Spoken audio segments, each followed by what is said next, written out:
বাড়িতে শুধু soybean, capsicum আর পেঁয়াজ থাকলেই বানিয়ে ফেলতে পারবে টেস্টি রেসিপিটা, যেটা ছোট থেকে বড় সব্বার ভালো লাগবে। তো চলো রেসিপিটা শেয়ার করা যাক। ফার্স্টে আমি পেঁয়াজ আর ক্যাপসিকামটাকে কিউব করে কেটে নিয়েছি। সোয়াবিনটাকে কিছুক্ষণ জলে ভিজিয়ে রাখার পরে কাঁটা চামচে ফুটো ফুটো করে সেটাকে ম্যারিনেট করে রাখতে হবে ডিম, কর্নফ্লাওয়ার, লবণ আর গোলমরিচের গুঁড়ো দিয়ে।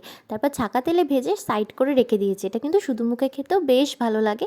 পেঁয়াজটাকে হালকা করে ভেজে নেওয়ার পরে ক্যাপসিকাম দিয়ে ভালো করে এটাকে সটে করে নেবো, যাতে এর ভাবটা চলে যায়।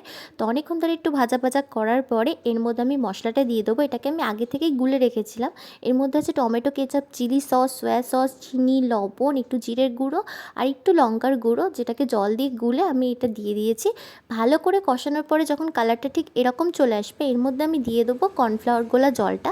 কর্নফ্লাওয়ারটাকে আমি একটু লবণ আর লঙ্কার গুঁড়ো দিয়ে গুলে রেখেছিলাম। লবণটাকে বারে বারে দিয়েছি। এমন অবস্থাতেই তোমরা সয়াটাকে দিয়ে ড্রাই চিলি সয়া হিসেবেও সার্ভ করতে পারতে, কিন্তু এটাকে আমি ফ্রাইড রাইসের সাথে খাবো, তাই সামান্য জল দিয়ে জলটা ফুটে যাওয়ার পরে সয়াটাকে দিয়ে দিয়েছিলাম। সয়াটাকে দিয়ে বেশিক্ষণ ফোটাবে না, নামানোর আগে সামান্য গরম মশলা, চাইলে ধনেপাতা দিয়ে নামিয়ে নেবে। ভীষণই ইজি একটা রেসিপি, কিন্তু খুবই টেস্টি।